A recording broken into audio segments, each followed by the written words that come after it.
ஆண்டவரை ஆராதிக்கும்படியாக கடந்து வந்திருக்கிற உங்கள் அனைவரையும் நான் வாழ்த்தி வரவேற்கிறேன். நம்முடைய ஆண்டவரை ஆராதிப்பது நமக்கு கிடைத்த ஒரு பெரிய பாக்கியம். ஆமென். நமக்கு எல்லாம் ரொம்ப தெரிந்த ஒரு பாடல், கர்த்தாவே பரிசுத்தத்தில் உமக்கொப்பானவர் யார், வானத்திலும் பூமியிலும் உமக்கொப்பானவர் யார், செங்கடலை நீர் பிளந்து உந்தன் ஜனங்களை வழிநடத்தினீர். F major. தூதர்கள் உண்ணும் உணவாய் உந்தன் ஜனங்களை போஷித்தீர், உம்மை போல யாருண்டு இந்த ஜனங்களை நேசித்திட. ரொம்ப அழகான பாடல். எல்லாரும் சேர்ந்து கரங்களை தட்டி பாடி ஆண்டவரை மகிமைப்படுத்துவோம்.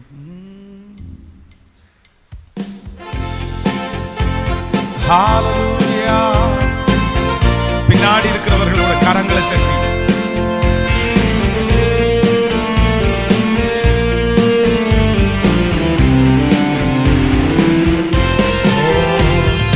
கர்த்தாவே பரிசுத்தத்தில் உமக்கொப்பானவர் யார், வானத்தில் பூமியிலும் உமக்கொப்பானவர் யார்.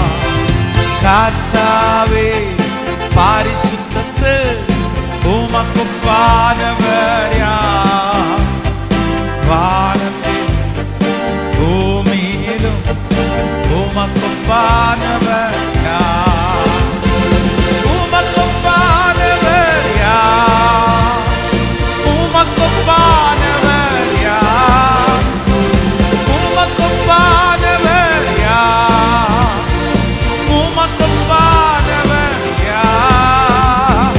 வானத்திலும்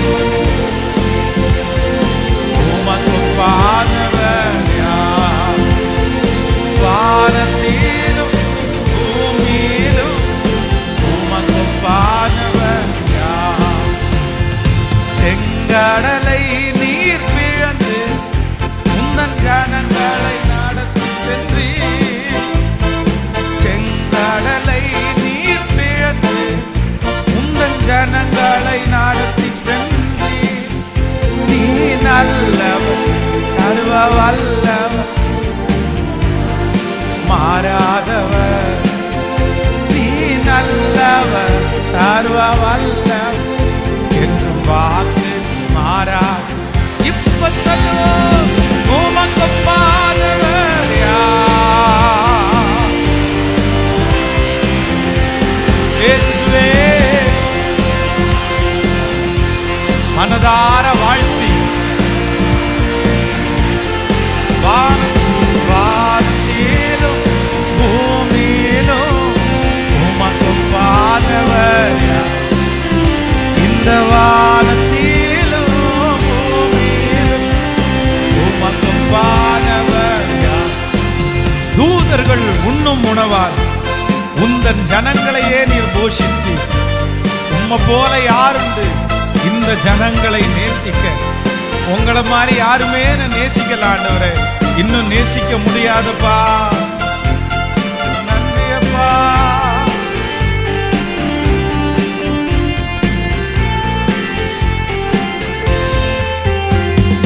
தூதர்கள் உண்ணும் உணவா உங்கள் ஜனங்களை போஷித்தீரே, தூதர்கள் உண்ணும் உணவா உங்கள் ஜனங்களை போஷித்தீரே. உம்மை போல யாரும் இந்த ஜனங்களை நேசித்திட, உம்மை போல யாரும் இந்த ஜனங்களை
அவருக்கு ஒப்பானவர் ஒருவருமே இல்லை.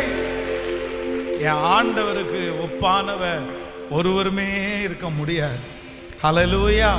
கடந்த நாட்களிலே வேதத்தை வாசித்து கொண்டிருக்கும் போது ஒரு வசனம் என்னை ரொம்ப தொட்டுருச்சு. அப்படின்னா ஆண்டவர் சொல்றாரு, நான் உங்கள் நடுவில் பந்தி இருக்கிறவனா இருக்கணும், ஆனா நான் உங்க மத்தியில என்னவா இருக்கிறேன் அப்படின்னா பணிவிடைக்காரனை போல இருக்கிறேன். லூக்கா 22ஆம் அதிகாரம் 27வது வசனத்தை வாசிக்கும் போது, பந்தி இருக்கிறவன் எவனோ பணிவிடை செய்கிறவனோ எவன் பெரியவன், பந்தி இருக்கிறவன் அல்லவா, அப்படி இருந்தும் நான் உங்கள் நடுவில் பணிவிடைக்காரனை போல இருக்கிறேன் அப்படின்னு ஆண்டவர் சொல்றார். அப்போ இந்த உலகத்திலேயே ரொம்ப ஆசீர்வாதமான ஒன்று என்னன்னா, இந்த பணிவிடை ஊழியம் அப்படின்றது ரொம்ப அவசியம். நீங்க எல்லாருமே இதற்காக கண்டிப்பாக ஜெபிக்கணும். கடந்த சில நாட்களுக்கு முன்பாக நானும் பாஸ்டம்மாவும் ரொம்ப ஒரு வயதான ஒரு ஃபேமிலியை சந்திக்கிறதுக்காக போனோம். அவங்க 80க்கு மேலே, 80 வயசுக்கு மேலே இருக்கிறவங்க, ஆனால் கொஞ்சம் ஊழியம் செய்கிறவர்கள். அவங்கள போய் பார்த்து விசாரித்து, சரி அவங்களுக்கு ஜெபம் பண்ணிட்டு வரலாம், வயசானவங்களா இருக்கிறேன் அப்படி அதுக்காக போனோம். அப்போது போகும்போது நான் போய் உட்கார்ந்த உடனே அந்த அம்மா 80 வயதுக்கு மேலே ஆயிடுச்சு. சுடு தண்ணி குடிக்கிறீங்களா பாஸ்டர் அப்படின்னாங்க. ஓகே, சுடு தண்ணி கொண்டு வந்தாங்க. அதுக்கப்புறம் கொஞ்ச நேரம் தாண்டி மாம்பழம் ஜூஸ் ஒன்று கொண்டு வந்தாங்க. அதுக்கப்புறம் ஒரு பிஸ்கட் எடுத்துகிட்டு வந்தாங்க. அதுக்கப்புறம் கீழே கொஞ்சம் தண்ணி சொட்டுறது மாதிரி இருந்துச்சு. உடனே போய் ஒரு துணி எடுத்துகிட்டு அவ்வளோ அழகாக தொடச்சிட்டாங்க. அதுக்கப்புறம் சாப்பிட்டு முடித்த உடனே அந்த தட்டை கொண்டு போய் ஓடி போய் அங்கே வச்சுட்டு வந்தாங்க. நான் ஒரு மணி நேரம் அங்கே இருந்திருப்பேன். அந்த ஒரு மணி நேரத்துக்குள்ள குறைஞ்சது ஒரு 20 டைம் அவங்க எந்திரிச்சு போயிட்டு வந்தாங்க. அவங்களுடைய பணிவிடையை பார்த்து நான் அதிர்ந்து போனேன். அந்த வயசுல, அவ்வளோ வயசுல அவ்வளோ பெரிய பணிவிடையா. அப்போ மனசுல நினைச்சிட்டு வர்றேன், சார் நம்ம எவ்வளோ வயசானாலும் கர்த்தருடைய வருகை தாமதிச்சா இந்த மாதிரி பரிசுத்தவான்களுக்கெல்லாம் நம்ம செய்யணும் அப்படின்னு சொல்லி நான் கார்ல ஏறேன், வண்டியில ஏறி உட்கார்ந்த உடனே பாஸ்டம்மா ஒரு ஜெபம் பண்றாங்க. கிளம்பும்போது நான் சொல்லலாம், அவங்க சொன்ன உடனே ஜெபம் பண்ணும்போது ஜெபம் பண்றாங்க, ஏசப்பா அந்த வீட்டில் அந்த அம்மாவை பார்த்தேன், ரொம்ப ஆச்சரியமா இருக்குது, இவ்வளோ அழகா பணிவிட செய்யறாங்களே, இந்த வயசுலயும் இவ்வளோ சுறுசுறுப்பா பணிவிட செய்யறாங்களே, எனக்கு ஜீவனை கொடுத்தா நான் இந்த ஊழியக்காரருக்கு சாகுற வரைக்கும் பணிவிட செய்யணும், அதுக்கு எனக்கு பலன் தாங்கன்னு ஜெபம் பண்ணாங்க. அப்ப எனக்கு ஆச்சரியமா இருந்துச்சு. அந்த பணிவிட அவங்களையும் அட்ராக்ட் பண்ணிருக்கு பாருங்களேன். நீங்கள் ஈசாக்கு ரெபேக்காளுக்கு ஒரு நல்ல கணவனாக ஈசாக்கு கிடைக்கிறதுக்கு மிகப்பெரிய காரணம் என்ன அப்படின்னு சொன்னா, அவங்கள்ட்ட இருந்த அந்த பணிவிடையின் ஆவிதான். அவர் கேட்கிறாரு, எனக்கு குடிக்க கொஞ்சம் தண்ணி தருவீங்களான்னு கேட்கிறாரு. குடிக்க கொடுக்கறது 1 லிட்டர் கொடுத்தா போதும், ஆனா ஒட்டகங்களுக்கு வாக்குறது 3 குடம் 4 குடம் இருந்தா கூட பத்தாது. அதுவும் வனாந்திரத்துல நடந்துட்டு வருது ஒட்டகம். அத்தனை ஒட்டகத்துக்கும் இவங்க கொடுக்க முடியுமா? அது ரொம்ப கஷ்டம். அதுவும் நீங்க நினைக்கும் போது மோட்டர் போட்டோன்னு பிடிச்சி சுவிட்சை போடுறா, ஊத்துறா, பைப்பு புடுறான்னு இருக்க முடியாது. குடத்தை கொண்டு கீழே கிணத்துக்குள்ள இருந்து ஏறி எடுக்கணும். அது சாதாரணமா இல்ல, அவ்வளோ கடினமான வேலை.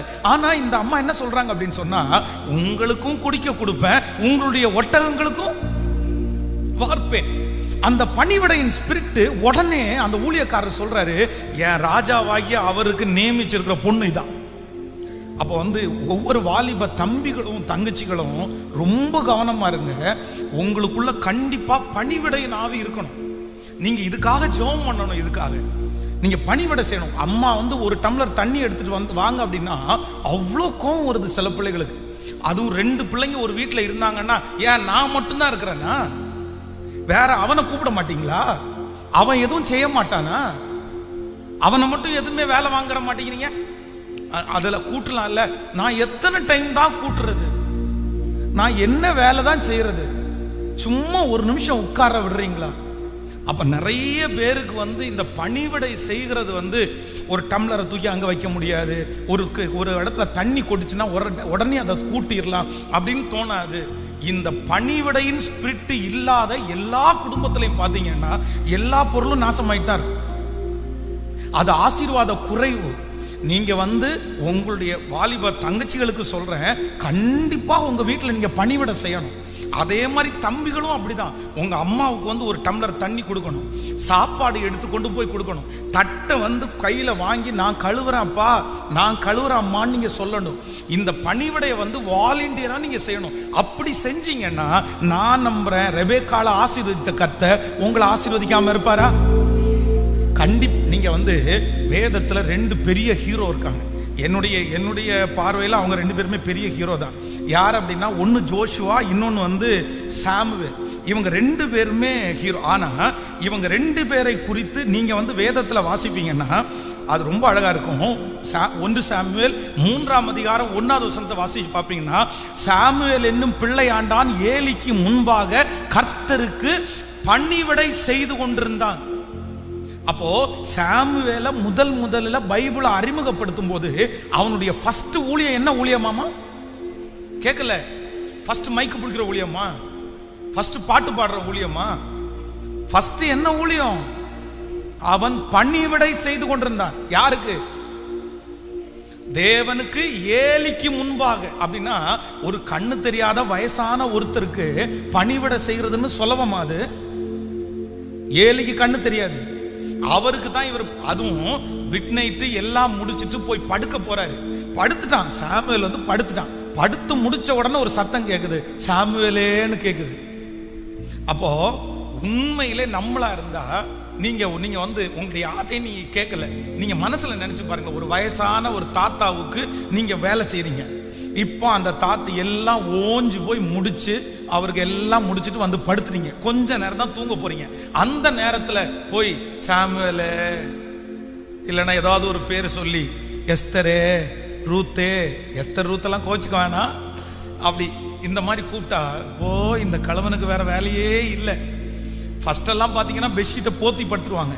இப்போ என்னன்னா இந்த காதுக்குள்ள இந்த பாட்டு கேட்கறது ஒன்று இருக்கு பாருங்களேன், இயர்போன், அதை மாட்டிட்டு நீ கூப்பிட்டா எனக்கு என்ன கேட்க கூடாது. நிறைய பேரு கூப்பிட்டா கேட்க கூடாதுன்றதுக்காகவே இயர்போன் யூஸ் பண்றாங்க. அப்புறம் தட்டி என்ன அப்படின்னு கேட்டா, என்ன மம்மி என்ன இல்ல இத்தனை கத்துறேன் கேட்கல, நான் தான் இயர்போன் மாட்டிருக்கேன்னு உங்களுக்கு தெரியாதா? கூப்பிடக்கூடாதுன்றதுக்காக பிளான் பண்ணி மாட்டினது. அப்புறம் ஆனா ஒரு டைம் கூப்பிட்டாச்சு, திரும்ப இன்னொரு டைம். ஆனா கர்த்தர் சாமுவேலோட பேசுறதற்கு ஆண்டவர் என்ன பண்றாராமா? விரும்புறார் அப்படின்னு அவன் நினைச்சானா. நீங்க இவரை குறித்து வாசிப்பீர்களே, ஆனால் நீங்க யாத்ராக 33ஆம் அதிகாரம் 11வது வசனத்தை வாசிக்கும் போது, ஒருவன் தன் சிநேகிதனோட பேசுவதை போல கர்த்தர் மோசையோட முகமுகமாய் பேசினார். பின்பு அவன் பாளையத்திற்கு திரும்பி போனான். நூனின் குமாரனாகிய ஜோஷுவா என்னும் அவனுடைய, கேட்கல, பக்கத்துல எல்லாரும் கையை பிடிச்சு சொல்லுங்க, பணிவிடைக்காரன். பணிவிடைக்காரன். உங்களுக்கு தலைமைத்துவம் வேணுமா? உங்களுக்கு உயர்வு வேணுமா? கண்டிப்பா நீங்க ஒருத்தருக்கு என்ன பண்ணணும்? கேட்கல, சத்தம் வரலையே நிறைய பேர். ஆமென். இந்த பணிவிடையின் ஆவி உங்களுக்குள்ள இல்லை அப்படின்னா நீங்க தலைவன் தலைவி ஆகவே முடியாது. உங்களுடைய ஃபர்ஸ்ட் ஊழியம், உங்களுடைய முதல் ஊழியம் என்னவா இருக்கணும்னா பணிவிடையாத்தான் இருக்கணும். ஏற்ற காலத்தில் அவர் உங்களை உயர்த்தும்படிக்கு அவருடைய பலத்தை கைக்குள்ள, கேட்கல. நீங்க நிறைய பேர் ஆண்டவருக்காக ஊழியம் செய்கிறது எனக்கு சந்தோஷம். நீங்க கண்டிப்பா ஊழியம் செய்யணும். அதுவும் சில வாலிப தம்பிங்க தங்கச்சிங்க மேடையில நின்று 10 பேருக்கு முன்னாடி இயேசு நல்லவர்னு சொல்றது எவ்வளவு பெரிய விஷயம். இந்த சின்ன வயசுல அவங்க உலகத்துக்கு பின்னாடி போயிட்டு இருக்கும்போது நீ மைக்க பிடிச்சி பைபிளை கர்த்தர் தான் பெரியவர் அப்படின்னு முழக்கம்ன்றது அவ்வளோ சந்தோஷமா இருக்குது. நீ வளரணும், நீ அப்படி பிரசங்கம் பண்ணணும், நீ அப்படி பாட்டு பாடணும், நீ லட்சங்களுக்கு முன்னாடி நிற்கணும். இது கண்டிப்பா எனக்கு பெரிய ஆசை. அதுக்காக தான் உங்களுக்கு இந்த ஊழியமே. ஆனா நீங்க ஒண்ணு மறந்துடாதீங்க, நீங்க மைக்க பிடிக்கிறதுக்கு முன்னாடி, நீங்க பைபிளை தூக்குறதுக்கு முன்னாடி, நீங்க 10 பேருக்கு முன்னாடி நிக்கிறதுக்கு முன்னாடி உங்களுடைய முதல் ஊழியம் என்ன ஊழியம்? கேட்கல. உங்களுக்கு ஒருவேளை பாஸ்டருக்கு பணிவிட செய்யறது மாதிரி கிடைக்காம இருக்கலாம். ஆனா உங்க அம்மா அப்பாவுக்கே செய்யலாம், ஒரு வயசானவங்களுக்கு செய்யலாம், யாருக்காவது ஒருத்தருக்கு. நான் நம்புறேன் எங்க பாஸ்டருக்கு வந்து ஆசையா கால் அமுத்தி விடுவோம், எங்க பாஸ்டருக்கு ஆசையா துணி துவச்சு போடுவோம், எங்க பாஸ்டர் சாப்பிட்ட தட்டை ஆசையா கொண்டு போய் கழுவுவோம், அவர் தண்ணின்னு கேட்கறதுக்கு முன்னாடி தண்ணியை கொடுக்க அந்த மாதிரி எல்லாம் அப்படி ஒரு ஸ்பிரிட் இருந்துட்டே இருந்துச்சு அப்பவே. இது யாரும் சொல்லி தரல, பாஸ்டருக்கு இந்த மாதிரி கொண்டு போய் கொடுன்னு சொல்லி தரல, ஆனா எங்களுக்குள்ளே அது உருவாயிருச்சு. ஆனா இன்னைக்கு நான் நம்புறேன் அது எனக்கு ரொம்ப ஆசீர்வாதமா இருக்குது. எத்தனை பேர் ஆமோதிக்கிறீர்கள்? கைகளை அசைத்து ஒரு ஹல்லேலூயா சொல்லலாம். ஒரு வயதான தகப்பனார் வெளியூர்ல இருந்து ஒரு பெரிய பிசினஸ் மேன் ஒருத்தரை கூட்டிட்டு வந்தார். அவங்க ஒரு டீமா ஒரு 4-5 பேர் வந்தாங்க.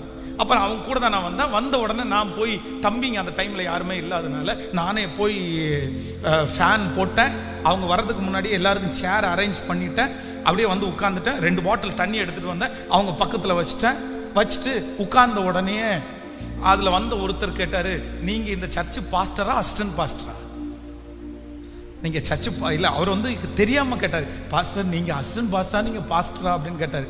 இல்லை நான் தான் இந்த சர்ச்சுக்கு பாஸ்டர் அப்படின்னு சொன்ன. ஐயோ தெரியாமல் கேட்டேன், இல்லை தெரியாமல் கேட்டேன் அப்படின்னு சொன்னார். அப்போ நான் அடுத்து ஏதோ ஒரு பொருள் ஒரு பேப்பர் இங்கே எடுக்கிறதுக்காக வரும்போது அவங்க கூட அவர்கிட்ட பேசினார். என்ன இவர் ரொம்ப ஆக்டிவாக இருக்காரு. அது என் காதில் விழுந்துச்சு, எனக்கு ரொம்ப சந்தோஷமா இருந்துச்சு. சரி பரவாயில்ல, நம்மளை உற்சாகமாக இருக்காங்கன்னு ஒருத்தர் சொல்கிறாங்களே, அது எவ்வளோ பெரிய சந்தோஷம். வந்து உட்கார்ந்த உடனே கேட்டார், உங்கள் வயசு என்னன்னு கேட்டார். நான் 40 வயசு ஆகுது அப்படின்னு. இல்லை நான் ரொம்ப வந்து ஸ்பீடாக இருக்கிறீங்களே அப்படின்னு கேட்டார். அப்போ வந்து நான் என்ன நம்புறேன் அப்படின்னு சொன்னால், ஆபிரகாமுக்கும் லோத்துக்கும் இருந்த ஒரே வித்தியாசம் என்ன அப்படின்னா, ஆபிரகாம் வேகமானவன், லோத்து சோம்பேறி. நீங்க போய் வாசிச்சு பாருங்க, நான் இந்த அடிக்கடி உங்களுக்கு சொல்லியிருக்கிறேன். ஆபிரகாமை குறித்து வாசிக்கும் போது அந்த 2 தூதரும் அந்த சாயங்காலத்தில் அவனுடைய வீட்டில் அந்த தூதர்கள் வரும்போது ஆபிரகாம் ஓடி ஓடி ஓடி, அந்த ஓடின்ற வார்த்தை வந்து ஒரு 4-5 டைம் இருக்கும் பாருங்களேன். ஆனா அதே தூதர்கள் வந்து லோத்தை சந்திக்கு போகும்போது அவன் வந்தான், ஆனா ஓடல. அவன் சாப்பாடு கொடுக்கணும்னு நினைச்சான், ஆனா ஓடல. அப்போ ஆபிரகாம் ஆசீர்வதிக்கப்பட்டவன். லோத்து அந்த மலைக்கு போ, உன்னை காப்பாத்துவேன்னு சொல்லும் போது கூட இல்ல, நான் அங்க போறதுக்குள்ள தீங்கு என்ன தொடரும். சோம்பேறித்தனம் மலைக்கு போறது கூட அவனால முடியாம போயிடுச்சு. அப்போ நீங்க சுறுசுறுப்புள்ளவங்களா இருக்கணுமா சோம்பேறிகளா இருக்கணுமா? உங்களை பார்த்தா அப்படி தெரியலையே. 6 மணி மாதிரி நல்ல உற்சாகமா 3 பேருடைய கையை பிடிச்சு, நல்லா இருக்கீங்களா, சந்தோஷமா இருக்கிறீங்களா, காலையில ஒரு ஃப்ரெஷ்ஷா அப்படி எப்படி இருக்கணும் உங்களை பார்த்தா. ஆமே. நான் வந்து இந்த ஜெப குறிப்பு சொல்லியிருக்கேன்ல, 500 ஜெப குறிப்பு எல்லாரும் எழுதி கொடுங்க அப்படின்னு. அது கண்டிப்பா எல்லாரும் எழுதி கொடுங்க. மோகன் சிலாசரஸ் அப்பா வந்து இந்த சர்ச்சை டெடிகேட் பண்ண வரும்போது அந்த ப்ரேயர் ரிக்வெஸ்ட் அதில் வச்சு நம்ம பிரதிஷ்டை பண்ணி ஜெபம் பண்ண போகிறோம். அதனால எல்லாருமே கண்டிப்பா நீங்க வந்து ஒரு 2 months டைம் எடுத்துக்கங்க, 2 மாசம் கூட எடுத்துக்கங்க. அதை எழுதுறவங்க வந்து அழகா இந்த மாதிரி எழுதி இந்த மாதிரி ஒரு ஃபைல்ல போட்டு கொடுங்க. இல்லை அப்படின்னா ஒரு ஸ்பைரல் நோட் பண்ணி கொடுங்க, இல்லைன்னா ஒரு டைரியில எழுதி கொடுங்க. வேற யாரை குறிச்சும் வேற எந்த ஜெப குறிப்பையும் குறித்து எழுதக்கூடாது. முழுக்க உங்களை குறித்து மட்டும்தான் நீங்க எழுதணும். அது உங்களை குறித்து மட்டும்தான், அது உங்களுக்குள்ளதான் இருக்கணும். அந்த மாதிரி ஒரு 500 எனக்கு என்னுடைய பர்சனல் ஜெப குறிப்பு நிறைய இருக்குது. அதை நான் உதாரணத்துக்கு உங்களுக்கு சொல்லுவேன்ல, பவுல மாதிரி ஒரு இரும்பு மனுஷனா என்ன மாத்துங்க ஆண்டவரே, இது எனக்கு ஒரு ஜெப குறிப்பு. ஒரு 20 நிமிஷம் நான் பிரசங்கம் பண்ணும்போது அங்க இருக்கிற அத்தனை பேருக்கும் தேவையான வார்த்தை போயிடணும் ஆண்டவரே, இது எனக்கு ஒரு ஜெப குறிப்பு. ஆண்டவரே எல்லாரும் பார்க்குற மாதிரி ஒரு அழகான முகத்தை தாங்க ஆண்டவரே, இது எனக்கு ஒரு ஜெப குறிப்பு. இந்த மாதிரி நிறைய ஜெப குறிப்பு வந்து நான் எழுதியிருக்கிறேன்.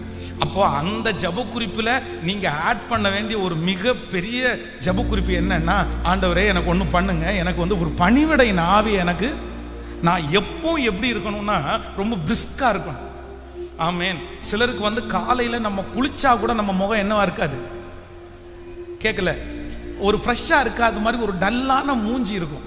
ஆனா இந்த டல்லான மூஞ்சி இருக்கிறவங்க வந்து ஃபேஷியல் பண்ணாலாம் செட் ஆகாது. ஆனா நான் உண்மையிலே என்ன நம்புறேன் அப்படின்னா, இந்த முகத்தை பிரகாசிக்க பண்றதற்கு கர்த்தருடைய பிரசன்னத்தினால முடியும். நம்புறீங்களா? இத நம்புறீங்களா? மோசே தேவனோட சஞ்சரித்து கொண்டிருக்கும் போது, தேவனோட பேசி கொண்டிருக்கும் போது அவனுடைய முகத்தை ஜனங்களால என்ன பண்ண முடியலையாமா? கேட்கல, பார்க்கவே முடியல. அந்த அளவுக்கு அவன் முக்காடு போட்டுட்டானமா, அவ்வளவு பிரைட்டா இருந்துச்சாம். அப்போ நீங்க ஜெபிக்க ஜெபிக்க உங்க முகம் கண்டிப்பா என்ன ஆகும்? பக்கத்துல கையை பிடிச்சு சொல்லுங்க. ஆமென். நம்ம நல்ல அழுக்கு மூஞ்சி இருக்கிறவங்க, நல்ல சோக மூஞ்சி இருக்கிறவங்க, கண்ணாடியில் தன்னுடைய முகத்தை பார்த்து நான் ஏன் இவரோட டல்லா இருக்கிறேன் அப்படின்னு நினைக்கிறவங்க, இவங்க எல்லாரும் தேவ பிரசனத்துக்குள்ள ரொம்ப நேரம் நீங்க ஸ்பெண்ட் பண்ணிட்டீங்கன்னா உங்க முகத்தை பார்த்தாலே என்ன வந்துடும்? என்னமோ இல்லையா அந்த மாதிரி? ஹல்லேலூயா. நான் உங்களுக்காக ஸ்பெஷலா ஜெபிக்கிறேன். உங்க முகத்தை பார்த்த உடனே ஒருத்தர் வேலை கொடுத்துடணும். உங்களை முகத்தை பார்த்த உடனே என்ன இவ்வளோ ஃப்ரெஷ்ஷா இருக்கிறீங்க இந்த நேரத்தில் அப்படின்னு சொல்லணும். ஆமேன் சொன்னவங்களுக்கு அப்படியே நடக்கதாக. உங்களுக்கு நான் உங்களுக்கு பிடிக்குதா பிடிக்கலையா, இதெல்லாம் நீங்க ஜெபிக்கணும். ஜெபிக்க உண்மையிலே சிலரை பார்க்கும்போது பார்த்தீங்கன்னா நம்மளே அறியாமலே ஒரு அப்பீரியன்ஸ் வருதா இல்லையா? தோற்றம் முக்கியமானு கேட்டா கண்டிப்பா கேட்கல, முக்கியம். நான் என்னுடைய தோற்றத்தை பார்த்து ரொம்ப வெறுத்தவன். நான் இவ்வளோ அசிங்கமா இருக்கிறேனே, இவ்வளோ அசிங்கமா இருக்கிறேன். இந்த கண்ணமெல்லாம் அப்படியே ஒட்டி, நெஞ்சு கூடல உள்ள எலும்பெல்லாம் தெரிஞ்சு அப்படியே ரொம்ப ஓனாங்குச்சி மாதிரி அப்படியே இருந்தா எப்படி இருக்கும் பாருங்க. கல்யாணத்துக்கு ஒருத்தர் சொல்றாரு, பொண்ணு ரொம்ப அழகா இருக்கு, மாப்பிள்ளை ரொம்ப கேவலமா இருக்கு. கல்யாணம் முடிச்ச உடனே எப்படி இருக்கும் மனசுக்கு? அப்பா என்னமோ தெரியல, அழகாக்கியே ஆகணும். இல்ல வேற நான் ஓப்பனா சொல்றேன், அப்படி ஜெபம் பண்ணேன். ஆண்டவரே எனக்கு ரொம்ப நடிகன் ஆகணும் அப்படின்னு எல்லாம் கிடையாது, ஆனா மற்றவங்க கொஞ்சம் பார்த்து கீழே பார்க்காத மாதிரியாவது ஒரு மூஞ்சியை கொடுங்க ஆண்டவரே அப்படின்னு ஜெபம் பண்ணி இருக்கிறேன். நான் நடந்திருக்கும்னு நினைக்கிறேன். நீங்க அமைதியா இருக்கிறத பார்த்தா நடக்கலன்ற மாதிரி தெரியுது. எனக்கு என்னமோ மாற்றம் இருக்கிற மாதிரி தெரியுது. கொஞ்சம் அன்னைக்கு பார்த்ததுக்கும் இன்னைக்கு பார்த்ததும் கொஞ்சம் கண்ணமெல்லாம் வச்சு, கொஞ்சம் உடம்பெல்லாம் வச்சதுக்கு அப்புறம் சரி பரவாயில்ல அப்படின்றது மாதிரி. அப்போ நான் நம்புறேன் எல்லா ஜெபத்தையும் கர்த்தர் கேட்கிறவர். நமக்கு எல்லாருக்கும் இன்னைக்கு ஒரு ஸ்பிரிட் வேணும். என்னன்னா பணிவிடையின் ஆவி. அதை எசலி போட்டு அதை சோம்பேறித்தனமா எடுக்கக்கூடாது. வேதம் சொல்லுது, நமக்கு ஆண்டவர் கொடுத்த கட்டளையே என்ன அப்படின்னா வேர்வை சிந்தி நம்ம உழைக்கணும். அப்படிதான் உங்க உடம்புல எவ்வளவு தூரம் வேர்வை வெளியே போகுதோ அது உங்களுக்கு ரொம்ப பலன். நம்முடைய நோய்க்கு காரணமே நம்முடைய வேர்வை சிந்தப்படாம இருக்கிறது தான். அதுல தான் எல்லா அழுக்குகளும் வெளியே போகும். அது அப்படி செய்யணும்னா உங்க வீட்டுல போகும்போதே இப்ப நீங்க என்ன பாருங்கன்னா அடுத்தவங்க செய்யணும்னு நினைக்காதீங்க. உற்சாகமா ஸ்பெஷலா வாலிப தம்பியும் தங்கச்சியும் தயவு செய்து, நீ கொஞ்சம் வளர்ந்துட்டல, இனி உங்க அம்மா அப்பா உனக்கு ஊட்டி விடக்கூடாது. உங்க அம்மா அப்பா உனக்கு ஷூக்கு பாலிஷ் போடக்கூடாது. உங்க அம்மா அப்பா உன் துணியை துவைக்க கூடாது. உன்னுடைய வேலையை யார் தான் செய்யணும்? வாலிப தம்பிங்க தங்கச்சிங்க சத்தமா சொல்லுங்க பார்க்கலாம். சோ உங்களை பார்த்து ஒண்ணு மட்டும் கேட்கிறேன், என் துணியை நானே துவைக்கிறேன் பாஸ்டர், என் ஷூக்கு நானே பாலிஷ் போட்டுக்குவேன் அப்படின்ற பிள்ளைங்க மட்டும் உங்க கையை தூக்குங்க பார்க்கலாம். என் துணியை நானே அயன் பண்ணிக்குவேன், நானே துவைச்சுக்குவேன். நல்ல கை தூக்குங்க. இவங்களுக்கு ஒரு நல்ல கை தட்டு கொடுங்க பார்க்கலாம். Okay, God bless you, God bless you. ஆண்டவர் உங்களை ரொம்ப ஆசீர்வதிப்பாரு. ரொம்ப அழகான கேரக்டர், சூப்பர் கேரக்டர். நீங்க எங்க போனாலும் உற்சாகமா தான் இருப்பீங்க. இதை ஃபாலோ பண்ணிட்டே இருங்க. இதை எப்பவுமே விடாதீங்க உங்க வாழ்க்கையில். என்னுடைய இளம் வயதிலிருந்து நான் திருமணம் ஆகிற வரைக்கும் என்னுடைய துணியை நான் தாங்க துவைச்சிருக்கிறேன், என் துணியை நான் தாங்க அயன் பண்ணியிருக்கிறேன், என் வேலையை நான் தாங்க செஞ்சிருக்கிறேன்.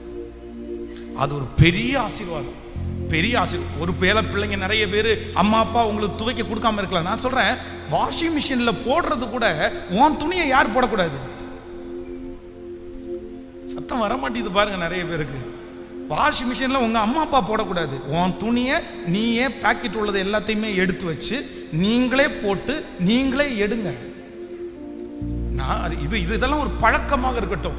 இப்படி பழகிட்டீங்க அப்படின்னு சொன்னா உங்க வாழ்க்கையில நீங்க யாரையுமே டிபெண்ட் பண்ணவே மாட்டீங்க.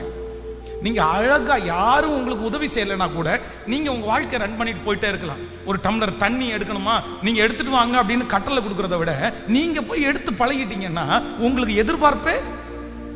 ஒரு குடும்பத்துல எதிர்பார்ப்பு அப்படின்ற ஒண்ணு இல்லைன்னா சண்டைன்றது ஒண்ணு இருக்கவே இருக்காது. நம்புறீங்களா இல்லையா? அதனால முடிஞ்ச வரைக்கும் நம்ம வேலையை நம்ம செய்யக்கூடிய பலனை கர்த்தர் தருவார். ஆமென் சொல்லுங்க பார்க்கலாம். எத்தனை பேர் வாஞ்சிக்கிறீங்க?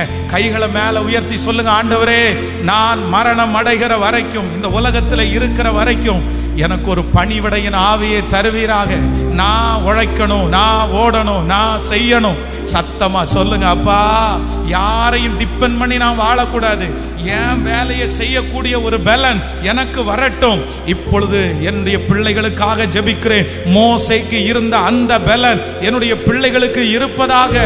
காலேபுக்கு 80 வயசுல இருந்த 40 வயசுடைய பலன் இருப்பதாக.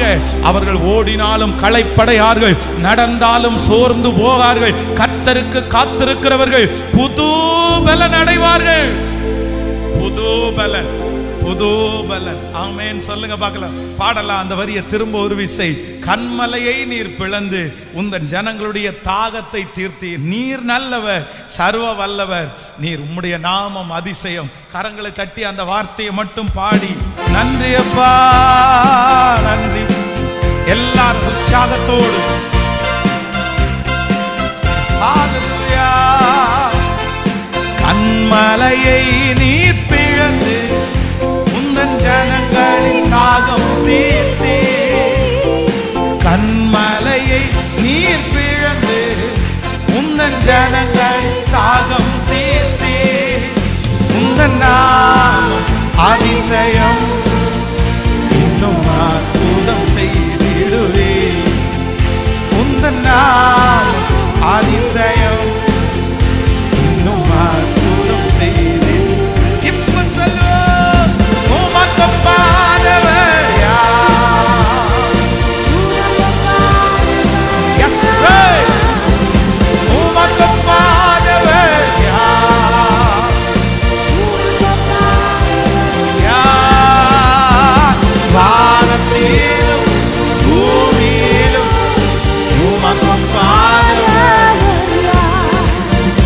வானத்திலும் பூமியிலும் உமக்கொப்பானவர் யார்? ஹalleluya. நம்முடைய ஆண்டவருக்கு ஒரு நல்ல பேர் இருக்கு. என்ன பேருன்னா, அவர் ஜெபத்தை கேட்கிறவர். நீங்க என்ன ஜெபம் பண்ணாலும் ஆண்டவர் அதை உங்களுக்கு பிரியமா இருந்தா கண்டிப்பா என்ன பண்ணுவாராமா? கேட்கல, கண்டிப்பா செய்வார். நீங்க ஒன்னும் கேட்கல, நீங்க கேளுங்கன்னு தான் கர்த்தர் சொல்றாரு.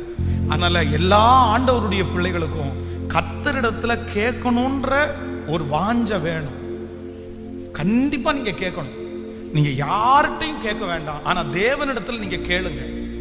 அதான் அவர் உங்களை விசாரிக்கிறவரானபடினால் உங்கள் கவலைகளை எல்லாம் கேட்கல. நம்முடைய பாரத்தை இறக்கி வைக்கிறதுக்கு ஒருத்தர் ஆண்டவர் இருக்கிறாரு. வருத்தப்பட்டு பாரம் சுமக்கிறவர்களே நீங்கள் எல்லாரும் என்னிடத்தில் வாருங்கள், நான் உங்களுக்கு. அப்படின்னா என்ன அர்த்தம்னா, உன்னுடைய பாரத்தை என் மேல வச்சிரு, நீ ஃப்ரீயா இருந்தா ஆண்டவர் சொல்றாரு. நீங்க பாருங்க, நீங்க இரவு நேரத்துல மொட்டை மாடியோ இல்லைன்னா இந்த மாதிரி ஏதாவது கிரவுண்டோ இந்த மாதிரி இடத்துல போய் நீங்க அழுது ஜெபம் பண்ணி உங்க பிரச்சனை எல்லாம் ஏசப்பாட்ட சொல்லுங்க. பாருங்களேன் எவ்வளவு ஃப்ரீயா இருக்குன்னு தெரியுமா? அப்படி ஓப்பனா சொல்லுங்க, இந்த மாதிரி இருக்காண்டவரே, இந்த மாதிரி இருக்காண்டவரே. எல்லாத்தையுமே கேளுங்க. ஞானம் குறைவா கேளுங்க, புத்தி குறைவா கேளுங்க, அழகு குறைவா கேளுங்க, உங்க தலைமுடி இப்படி இருக்கா கேளுங்க. உண்மையிலே நீ உங்களுக்கு சில நேரத்துல காமெடியா இருக்கும். எனக்கு இந்த தாடி, அப்போ தாடி வச்சா யாரும் நம்மளை பார்க்க மாட்டாங்கன்னு ஒரு ஐதீகம் மாதிரி ஒன்று இருந்துச்சு. தாடி வச்சா யாரும் பார்க்க மாட்டாங்க அப்படின்றதுக்காக தாடி வளர்த்தணும்னு முடிவெடுத்தா இங்கேயும் இங்கெல்லாம் சொட்டை. அப்போ இங்க எப்பவுமே தாடி இந்த இடத்துல சொட்டை இல்லாம இருந்தாதான் தாடி நல்லா இருக்கும். இல்லைன்னா அங்கங்க பிச்சு போட்டது மாதிரி இருக்கும். அது நிறைய பசங்க இப்ப தாடி வச்சிருக்காங்க, ஆனா அவங்களுக்கு என்னன்னா நிறைய முடியல, அதனால அது நல்லா இருக்காது.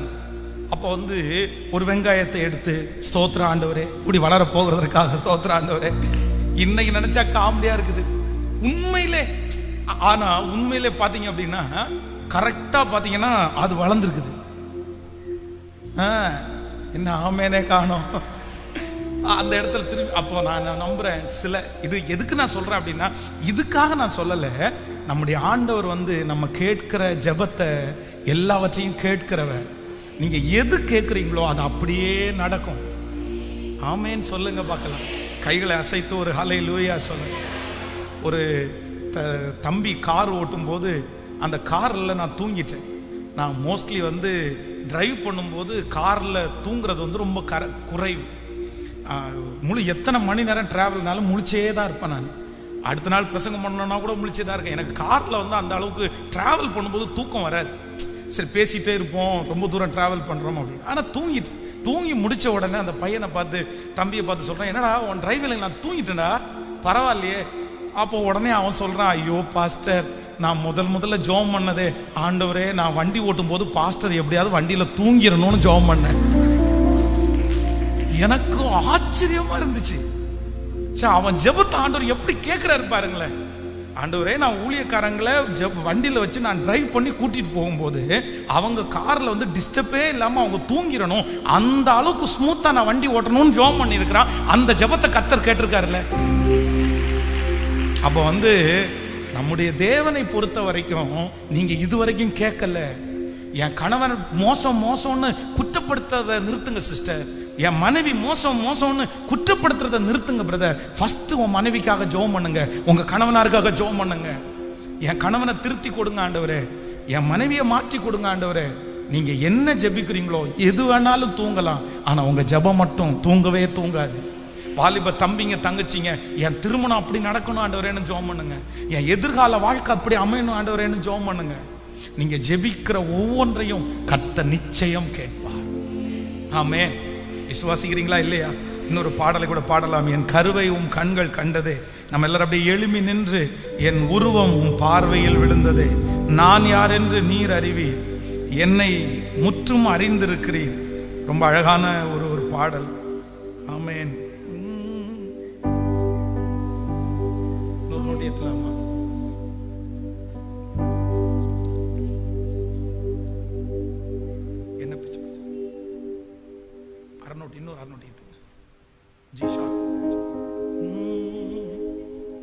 ஆமென். ஹல்லேலூயா.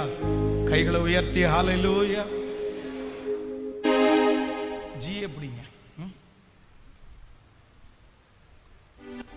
நான் அமர்ந்தாலும் எழுந்தாலும் என்னை அறிவீர், நான் நடந்தாலும் படுத்தாலும் சூழ்ந்து இருக்கிறீர், என் நினைவுகளை எல்லாம் அறிவீர், என்னை முற்றும் அறிந்திருக்கிறீர். ரொம்ப அழகான ஒரு பாடல். இத பாட பாட கர்த்தருடைய கிருபை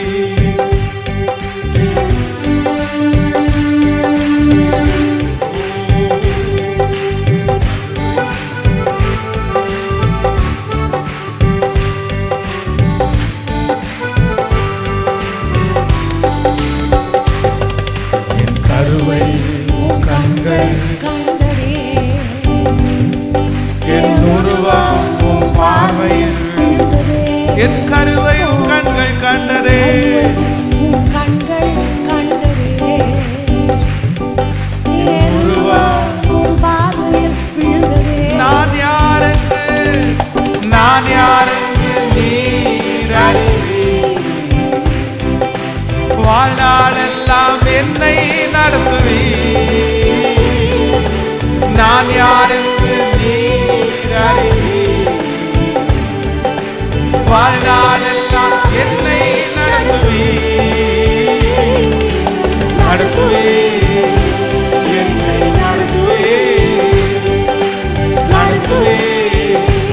என்னை நான் அமர்ந்தாலும் எழுந்தாலும் என்னை நீர் அறிவீர், நான் நடந்தாலும் படுத்தாலும் என்னை நீர் சூழ்ந்திருக்கிறீர்.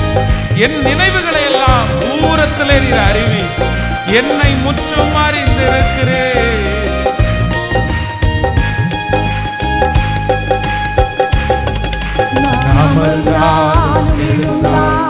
என்னை நடந்தாலும் படுத்தாலும் சூழ்ந்து இருக்கின்றீர். நான் அமர்ந்தாலும் எழுந்தாலும் என்னை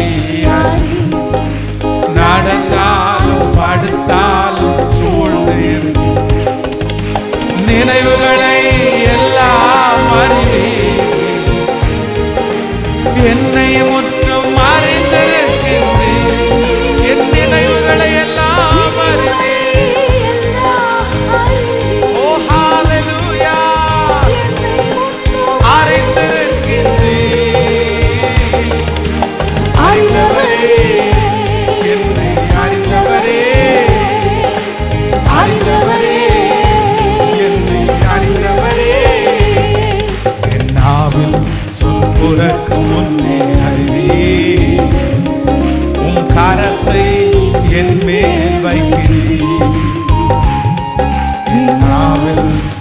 துறக்கும் முன்னே அறிவே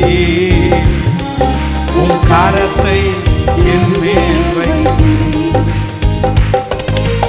அப்பா உந்தன் அன்பை எண்ணி வியக்கின்றேன், சமூகத்தை விட்டு எங்கே ஓடுவேன். அப்பா உந்தன் அன்பை எண்ணி வியக்கின்றேன், சமூகத்தை விட்டு எங்கே ஓடுவேன். உன் சமூகமே வேண்டும் தேவனே, உங்க சமூகம் வேண்டும். வானத்திற்கு ஏறினால் அங்கே, பாதாளத்தில் படுத்தால் அங்கும். வானத்திற்கு ஏறினாலும் அங்கே, பாதாளத்தில் படுத்தால் அங்கும். என் உள்ளத்தை எல்லாம் நீர் அறிவி,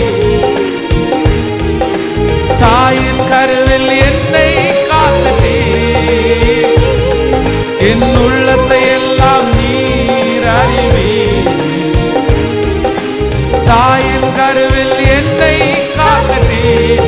இப்ப சொல்லுவோம், அதிசயமா என்னை உண்டாக்கினீர், அதிசயமா என்னை உண்டாக்கினீர், அதிசயமா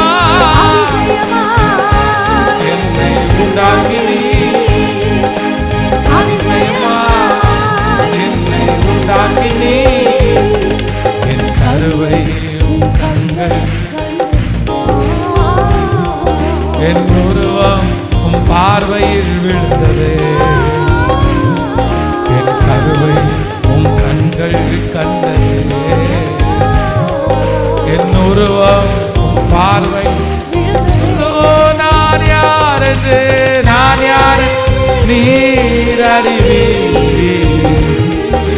வாழ்நாளெல்லாம் என்னை நடத்துவீர். அப்பனே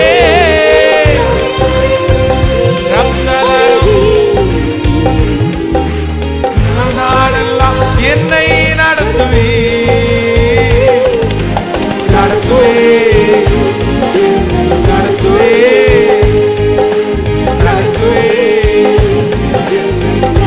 நடத்துவீர்.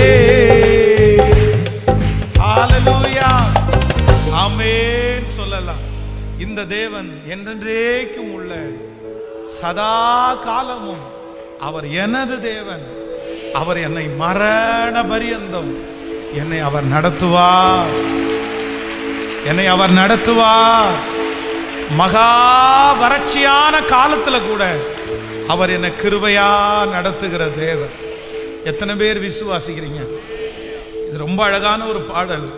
நான் வானத்துக்கு ஏறினாலும், நான் பாதாளத்தில் படுக்கை போட்டாலும், என் உள்ளத்தை எல்லாம் நீர் அறிவி. ஒரு தேவனுடைய பிள்ளைக்கு ஒரே ஒரு யோசனை எப்பவும் வேணும். என்ன யோசனை அப்படின்னா, நான் எங்க போனாலும் என்ன செஞ்சாலும் ஆண்டவர் என்ன பார்த்துட்டு இருக்கிறாரு.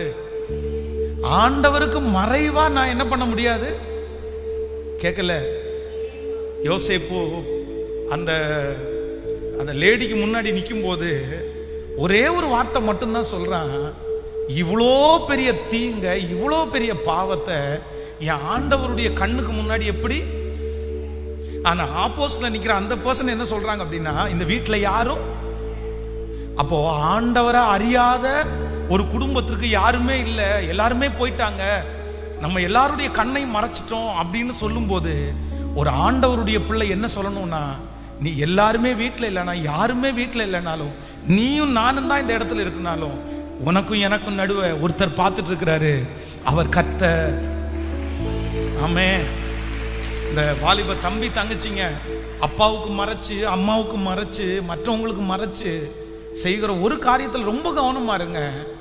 நீங்க அப்பா இல்லை அம்மா இல்லை அப்படின்னு நினைக்கிறீங்க, ஆனா ஏசப்பா உங்களை பார்த்துட்டே இருக்கிறாருன்றதை நீங்க மறந்துடாதீங்க. ஏசப்பா அவருடைய கண்ணுக்கு மறைவா அந்த எஸ்எம்எஸ் போகாது.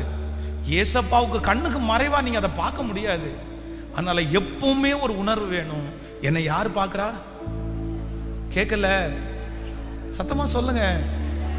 என்ன கர்த்தர் பார்க்கிறார். சிலர் சொல்லுவாங்க, பாத்ரூமுக்குள்ளேயுமா கர்த்தர் பார்க்கிறாரு. எங்க நல்லா கவனிச்சுங்க. சிலருக்கு இந்த சந்தேகம் கூட இருக்கலாம், நான் உங்களை கிளியர் பண்ண விரும்புறேன். சிலருக்கு பாத்ரூமுக்குள்ள நம்ம அது ஒரு அசுத்தமா யாருமே பார்க்காம அதுக்காக தானே அதுல ஒரு சின்ன ஓட்டை இருந்தா கூட கிளியரா பண்ணி அப்படின்னு எல்லாம் சொல்றாங்க. இப்போ உங்களுக்கு ஒரு உடம்பு நல்லா இல்லை, நீங்க ரொம்ப சிக் ஆயிட்டீங்க, படுத்த படுக்கை ஆயிட்டீங்க, உங்க உடம்பை இப்ப கிளீன் பண்ணணும். உங்க அம்மா அப்பா உங்க உடம்ப கிளீன் பண்றதுக்கு வெக்கப்படுவாங்களா? கேட்கல. வெக்கப்படுவாங்களா? கண்டிப்பா வெக்கப்பட மாட்டாங்க. அவங்க பிள்ளைக்கு அந்த பிள்ளை நிர்வாணமாவே இருந்தா கூட அந்த பிள்ளைக்கு உதவி செய்கிறதா அவங்க அம்மா அப்பா தப்பாவோ, என் பிள்ளை என் பிள்ளை என் பிள்ளை.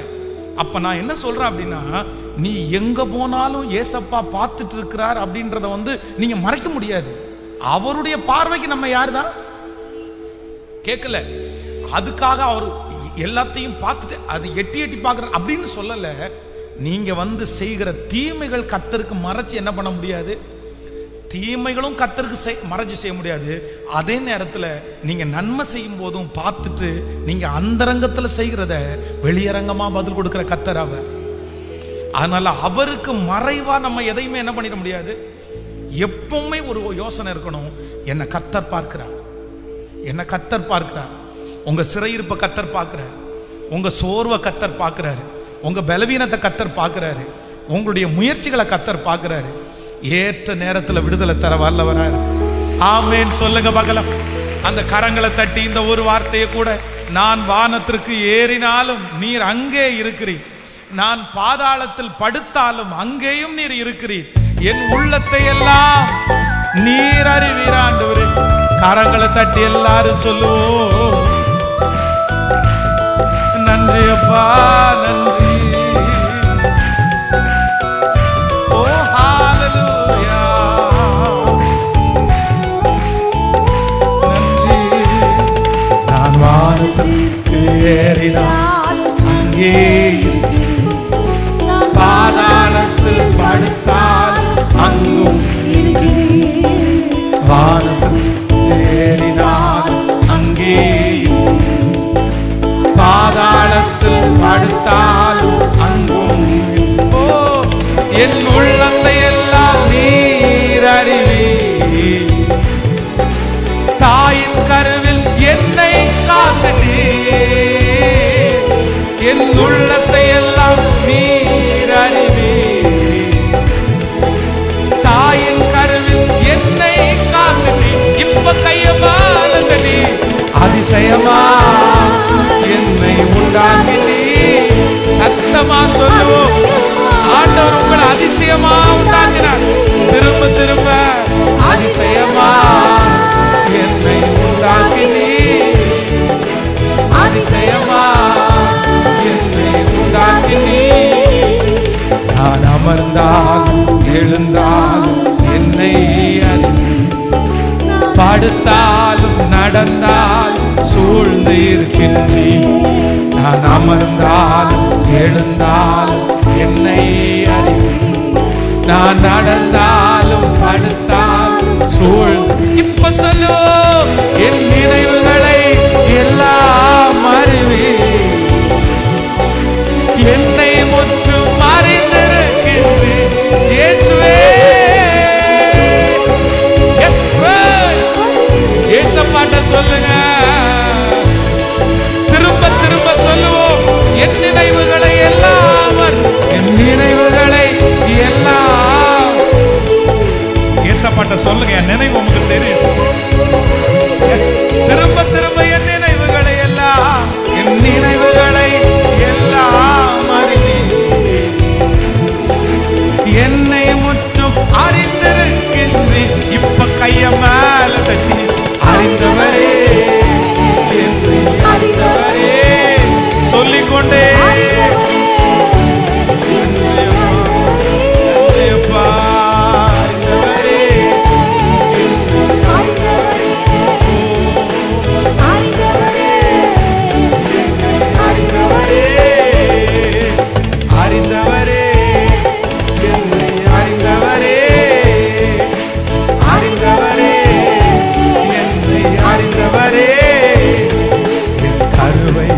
உம் கண்கள் கண்டது,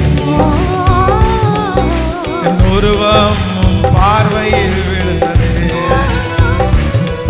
என் கருவை உம் கண்கள் கண்டது, என் உருவம் உம் பார்வையில். ஓ நான் யார் என்று நீர் அறிவீர், வாழ்நாளெல்லாம் என்னை இயேசுவே நீர் அறிவீர், வாழ்நாளெல்லாம் என்னை நடத்துவீர், சொல்லிக்கொண்டே நடத்துவீர்.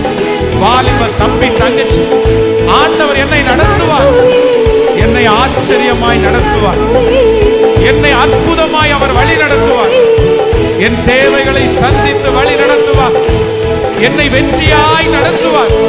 என்னை இதுவரையிலும் நடத்தி வந்த கர்த்தர் என் பிள்ளையையும் நடத்துவார், என் குடும்பத்தை நடத்துவார், அந்த திருமணத்தை நடத்துவார், அந்த வீடு கற்ற பணியை நடத்துவார். ஹல்லேலூயா. இந்த சூழ்நிலையில கர்த்தர் நடத்துவார். கர்த்தர் ஒருவரே அவர்களை நடத்தி கொண்டு போனது போல இன்றைக்கு இந்த ஆராதனையிலே ஆராதித்துக் கொண்டிருக்கிற கர்த்தருடைய பிள்ளையே கர்த்தர் வாக்கு கொடுக்கிறார். நான் உன்னை மகா வறட்சியான காலத்திலையும் நான் உன்னை நடத்துவேன். உன் சகோதரியை விட உன்னை ஆச்சரியமாய், உன் சகோதரனை விட உன்னை ஆச்சரியமாய், உன் குடும்பத்திலே இருக்கிற எல்லாரை விட ஆச்சரியமாய் உன்னை நான் நடத்துவேன். நம்புறவங்க கரங்களை தட்டி நான் உன்னை நடத்துவேன், நான் உன்னை நடத்துவேன். இஸ்ரவேல் ஜனங்களை ஆண்டவர் நடத்தும் போது, இஸ்ரவேல் ஜனங்களை ஆண்டவர் நடத்தும் போது அவர்களுடைய வஸ்திரம் பழமையாய் போகவில்லை, அவர்களுடைய பாதரட்சிகள் தேய்ந்து போகவில்லை. கர்த்தராகிய ஆண்டவர் வாக்கு கொடுக்கிறார், மகனே மகளே நான் உன்னை நடத்துவேன், அதிசயமாய் நடத்துவேன். உன்னிடத்தில் இருக்கிற கொஞ்சம் அது குறைந்து போவதில்லை, அந்த கொஞ்சம் மாவு குறைந்து போவதில்லை. உன்னிடத்தில் இருக்கிற அந்த கொஞ்சத்தை வைத்து உன்னை ஆச்சரியமாய் நம்புறவங்க கரங்களை தட்டி உங்களிடத்தில் இருக்கிற அந்த கொஞ்சத்தை வைத்து ஆச்சரியமாய் கைகளை மேல உயர்த்தி நம்புவே இயேசுவை நம்புவே இயேசுவை முழு பலத்தோடு நம்புவே இயேசுவை நம்புவே இயேசுவை. ஹல்லேலூயா. தனக்கு முன்பாக இருக்கிற பாளையம் ரொம்ப பெரியது, தனக்கு முன்பாக இறங்கி இருக்கிற கூட்டம் லட்சக்கணக்கான பேர். ஆனா தேவ மனுஷன் சொல்லுகிறான், இந்த ஏராளமான கூட்டத்திற்கு முன்பாக நிற்கிறதற்கு எங்களுக்கு பலன் இல்ல, என்ன செய்யறதுன்னு கூட எங்களுக்கு புரியல ஆண்டவரே. இவ்வளவு லட்சம் பேர் கூடி இருக்கிறாங்களே, ஆனா ஆண்டவருடைய வார்த்தை வருது, கொஞ்சத்தை கொண்டாகிலும் அநேகத்தை கொண்டாகிலும் ரட்சிப்பதற்கு அவருக்கு தடை இல்ல. இந்த கொஞ்ச வருமானத்தை வச்சு நான் என்ன செய்வேன்? எப்படி இந்த பிள்ளைகளை நான் காப்பாத்துவேன்? இந்த கொஞ்சத்தை வச்சு இவ்வளவு பெரிய தேவையை நான் எப்படி சந்திப்பேன்? நான் என்ன பண்ண போறேன்? அதே தேவ மனுஷனை போல உங்களுக்கு ஒருவேளை வழியே தெரியாம இருக்கலாம், நான் என்ன பண்ணுவேன்? ஆனா ஆண்டவர் வாக்கு கொடுக்கிறாரு, நான் எப்படி அந்த மனுஷனை நடத்தினேனோ, உன்னுடைய கொஞ்சமா இருந்தாலும் நிறைவா இருந்தாலும் உன்னை ஆச்சரியமாய் நம்புறவங்க கைகளை தட்டி, சிஸ்டர் வருகிற மாதம் கர்த்தர் உங்களை நடத்துறத நீங்க பார்க்க போறீங்க.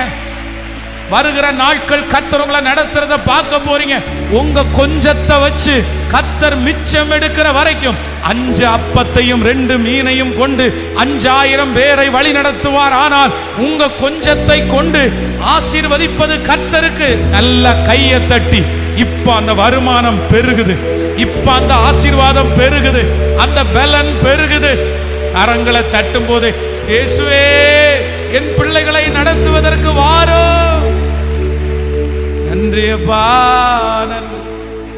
கைகளை உயர்த்தி சொல்லுவோம், நான் நம்புறேன், நான் நம்புறேன் ஆண்டவரே.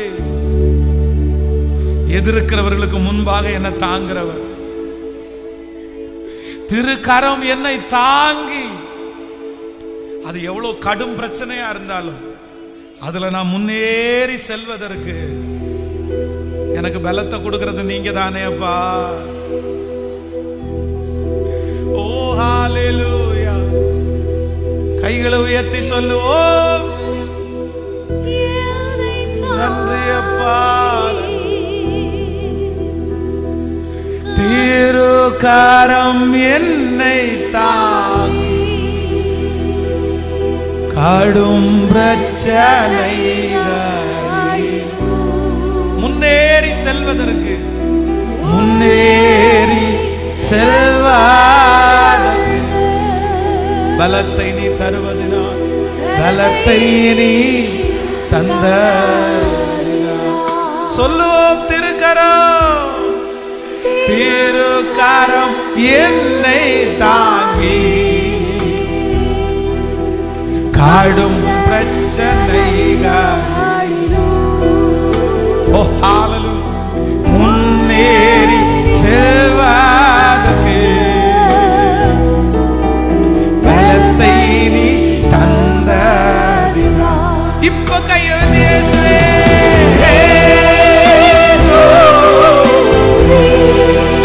முழு பலத்தோடு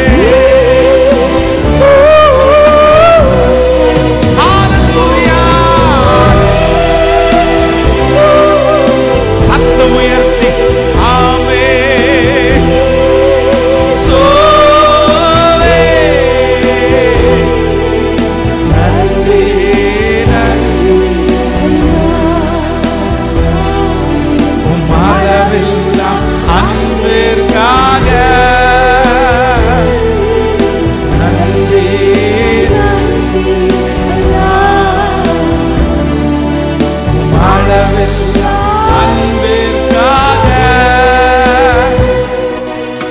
எதிர்க்கிறவர் முன்பிலும் தள்ளினவர்.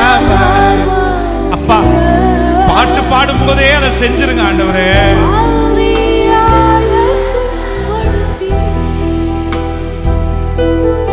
அன்பாக கனம் பண்ணினே எதிர்க்கிறவர் முன்பிலும் தள்ளினவர்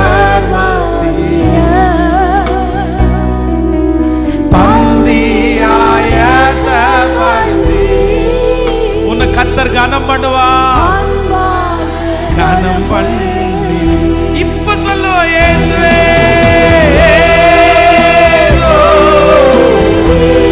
முழு பலத்தோடு முடிஞ்சவங்க கைகளை உயர்த்தி இயேசுவே.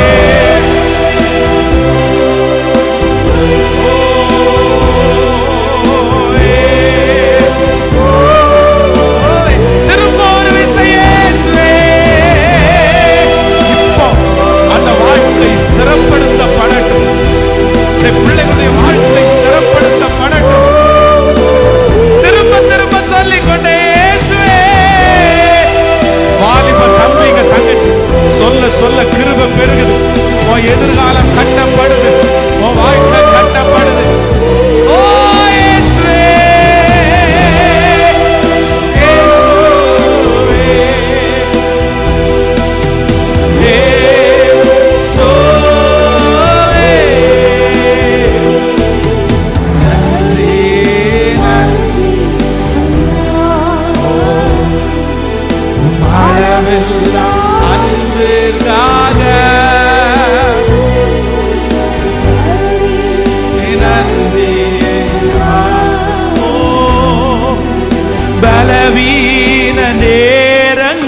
பலன் தந்தீரையா,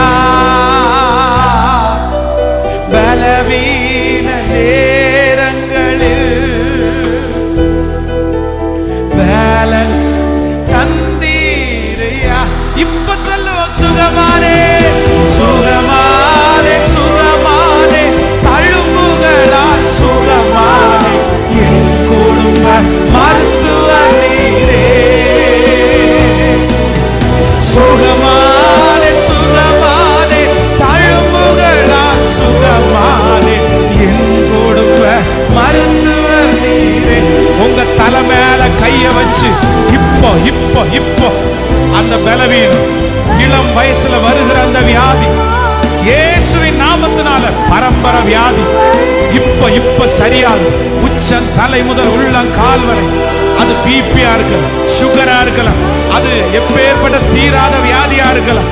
இப்ப இப்ப இப்ப இப்ப அவருடைய தழும்புகளால் சுகமான இயேசுவே, இப்போ சொல்லுங்க சொல்லுங்க, தழும்புகளால் சுகமானே. ஓ ஹalleluya, praise the Lord. சுகமானே சுகமானே, தழும்புகளால் சுகமானே, என் குடும்ப மருத்துவர் நீரே. இப்போ கிடையில கிடக்கிற அந்த பிள்ளை எழுப்பி நிற்கிறதற்காய், அந்த தீராத வியாதியிலிருந்து ஒரு விடுதலை உண்டாகிறதற்காய் இயேசுவின் நாமத்தினால இப்போ இனி மருத்துவமனை செலவில்லை, இனி டாக்டர் செலவு இல்லை. ஹalleluya, தீர்க்க ஆயுசு மோசேக்கு கொடுத்தது போல 120 வயசு, கண்கள் இருளையல்ல, பலன் குறையல்ல. அந்த அபிஷேகம் இப்ப எங்க பிள்ளைக்கு கடந்து வரட்டும், அந்த காயங்கள் ஆற்றப்படட்டும், அந்த வலிகள் வேதனைகள் இயேசுவின் நாமத்தினால நீங்க அறிக்கை செய்ய செய்ய கர்த்தர் அந்த எகிப்திற்கு வர பண்ணின எந்த வியாதியை உனக்கு நான் வர பண்ணேன். சுகமானே, தழும்புகளால் சுகமானே, என் குடும்ப மருத்துவர் நீரே. சுகமானே சுகமானே சுகமானே, தழும்புகளால் சுகமானே, என் குடும்ப மருத்துவர் நீரே.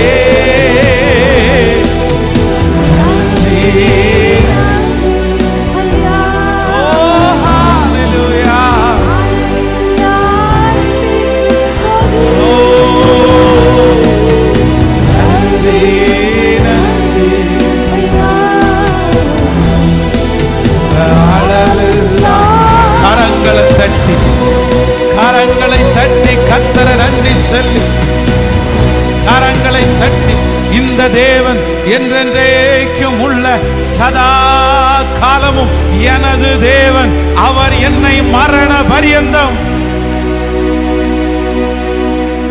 நடத்துவார் நடத்துவார். அவர் என்னை நடத்துவார், அவர் என்னை நடத்துவார் நடத்துவார். உங்க பிரசன்னங்களை நடத்தினதற்காக நன்றி, உங்க கிருபையினால் எங்களை அலங்கரித்ததற்காக நன்றி. உங்க பிரசன்னங்களை தொடர்ந்து நடத்தட்டும் அப்பா. இயேசுவின் மூலம் ஜெபம் எடுக்கிறோம் நல்ல பிதாவே, ஆமென்.